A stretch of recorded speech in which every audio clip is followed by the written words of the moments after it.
నల్గొండ మాజీ ఎమ్మెల్యే కంచెల భూపాలరెడ్డి నిర్వహించిన press meet లో మంత్రి కోమరెడ్డి వెంకరెడ్డి పాలనపై తీవ్ర విమర్శలు చేశారు. నల్గొండలో రాక్షస రాజ్యం, కమిషన్ల రాజ్యం నడుస్తుందని ఆయన ఆరోపించారు.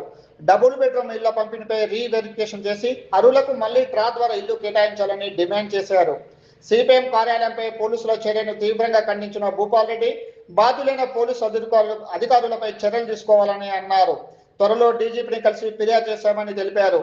అమృత పథకం నిధుల వినియోగం, ప్రభుత్వ భూముల కబ్జాలు, ఐటీ టవర్, ప్రభుత్వ ఆసుపత్రి, medical college, outer ring road, railway under bridge, SLBC line విస్తరణ తదితర అంశాలపై కూడా ఆయన పలు అంశాలు లేవనెత్తారు. నల్గొండ అభివృద్ధిపై మంత్రి కోమరెడ్డి వెంకరెడ్డితో బహిరంగ చర్చకు తాను సిద్ధమని కంచెల భూపాలరెడ్డి ప్రకటించారు. నల్గొండలో రాక్షస రాజ్యం నడుస్తుంది, కమిషన్ల రాజ్యం నడుస్తుంది. నల్గొండలో అధికారాన్ని అమ్ముకొని డబ్బులు పోగు చేసుకునే రాజ్యం నడుస్తుంది.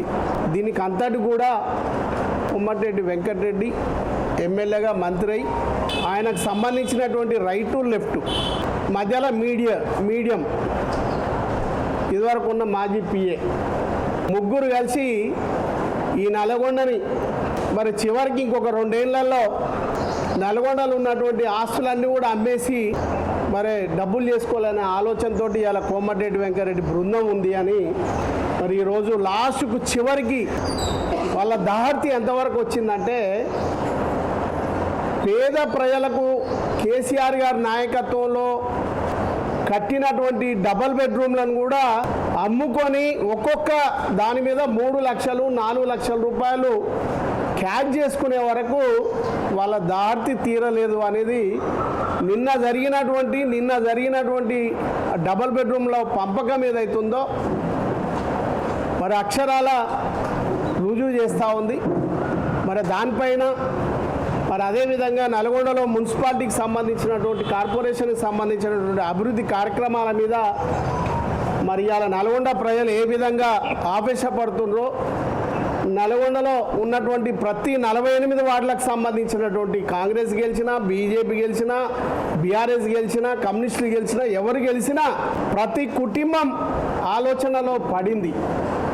గత 5 సంవత్సరాల్లో ఏ విధమైనటువంటి పాలన కొనసాగిందో మరి ఇప్పుడు కాంగ్రెస్ పార్టీ కోమటిరెడ్డి వెంకరెడ్డి నాయకత్వంలో ఏ విధంగా కొనసాగుతుందో ప్రజలు గ్రహిస్తూ దినదినం ఇబ్బంది పడుతున్నటువంటి సందర్భాన్ని ఈరోజు వివరించాలనే ఆలోచనతో ఈ ప్రెస్ మీట్ కార్యక్రమాన్ని ఏర్పాటు చేయడం జరిగింది.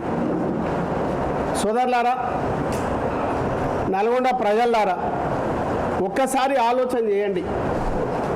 నల్గొండలో పేద ప్రజల కోసం డబల్ బెడ్రూమ్ ఇళ్ళ నిర్మాణం చేయాలని దగ్గర 540కి సంబంధించినటువంటి 46కు సంబంధించినటువంటి ఇళ్ళని నిర్మాణం చేసి ప్రజాస్వామ్యబద్ధంగా పార్టీలకు అతీతంగా అన్ని రాజకీయ పార్టీలను కూడా ఏకం చేసి ఏ వార్డుకు సంబంధించినటువంటి ఆ వార్డులనే ఎవరైతే డబల్ బెడ్రూమ్ కావాలని కోరుకుంటున్నారో వాళ్ళందరి సమక్షంలోనే వాళ్ళ అప్లికేషన్లు ఎవరైతే పెట్టినో వాళ్ళ సమక్షంలోనే ఆ వార్డులో ఉన్నటువంటి ఎన్ని డబల్ బెడ్రూమ్లు వస్తే అన్ని ఇళ్లకు ఎవరైతే కావాలని ఎవరైతే పేద వర్గాలు ఉన్నారో వాళ్ళ దగ్గర నుంచే వాళ్ళ ద్వారానే డ్రా తీసి లిస్టు సెలెక్షన్ చేసి ఆ రోజు ఆర్డీఓ కానీ, మున్సిపల్ కమిషనర్ కానీ, తర్వాత అప్పుడు ఉన్నటువంటి కౌన్సిలర్లు కానీ, మరి అదేవిధంగా అఖిలపక్షానికి సంబంధించినటువంటి నాయకులు కానీ అందరి సమక్షంలో 1000 మంది సమక్షంలో డబల్ బెడ్రూమ్లకు సంబంధించినటువంటి డ్రా జరిగింది. ఆ లిస్టే ఫైనల్ చేసినాం. కానీ ఎక్కడ కూడా ఎమ్మెల్యేగా ఉన్నాని, లేకపోతే అధికారంలో ఉన్నాని, లేకపోతే మేమే నిర్మాణం చేసినాం కాబట్టి మా ఇష్టం ఉన్న వాళ్ళకి ఇస్తా అని కానీ ఎక్కడ కూడా మా ప్రమేయం లేకుండా ప్రజాస్వామ్యబద్ధంగా పేదవారికే చెందాలి అని ఆలోచన చేసి డ్రా తీసినటువంటి సందర్భాన్ని మీకు గుర్తు చేస్తూ ఉన్నాను. దగ్గర 431కి సంబంధించినటువంటి ఇండ్లు ఆ రోజు డ్రా చేసినాం.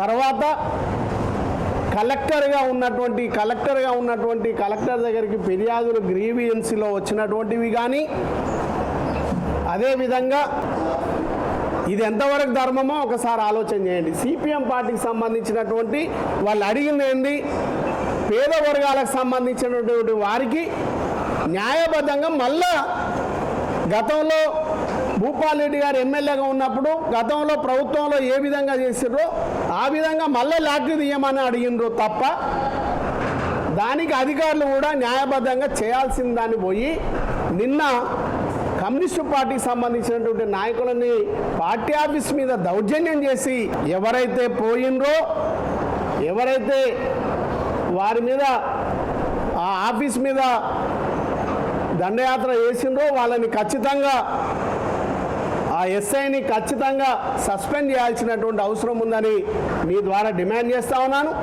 మేము కూడా అవసరమైతే అందరం కలిసి అఖిలపక్షం పోయి డీజీపీకి కాంప్లైంట్ ఇచ్చి ఎట్టి పరిస్థితుల్లో దీన్ని వదిలేది లేదు అనేది కూడా మీ ద్వారా తెలియజేస్తున్నా.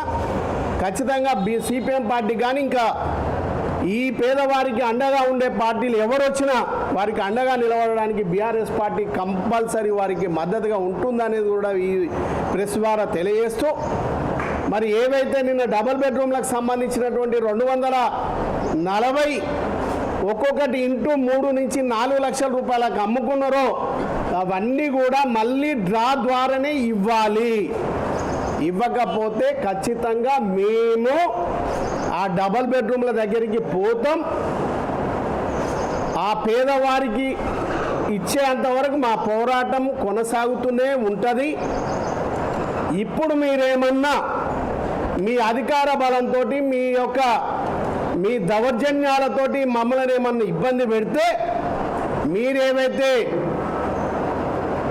ఇవ్వాల్సిన వాళ్ళకి ఇవ్వకుండా డబ్బులకు అమ్ముకున్నారో ఖచ్చితంగా మళ్ళా ఎంక్వైరీ చేసి ఖచ్చితంగా మళ్ళీ రిటర్న్ తీసుకొని మళ్ళీ పేద వర్గాలు ఎవరైతుందో వారికి ఖచ్చితంగా మేము మళ్ళీ లాటరీ ద్వారా మా ప్రభుత్వం వచ్చిన తర్వాత వారికి ఇవ్వడం జరుగుతుంది అనేది కూడా మీ ద్వారా నేను తెలియజేస్తూ ఉన్నాను.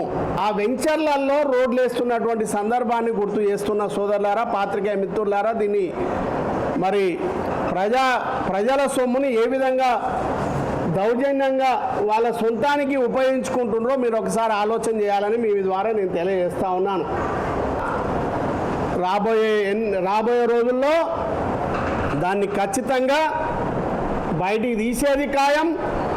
ఆ వక్ఫ్ బోర్డు భూమి ఏదైతుందో ఎవరికి సంబంధించిందో వారికి ఒప్పజెప్పేది కూడా ఖాయమని మీ ద్వారా తెలియజేస్తున్నా.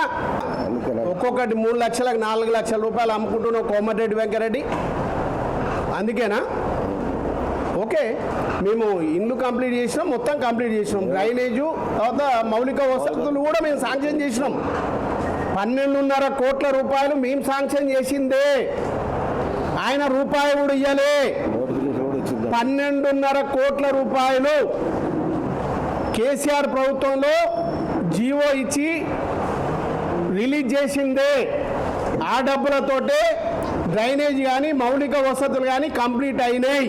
కోమటిరెడ్డి వెంకరెడ్డి ఇచ్చిన జీవో ఏమీ లేదు, కాంగ్రెస్ ప్రభుత్వం ఇచ్చిన జీవో ఏమీ లేదు. ఇచ్చిందంతా మాదే.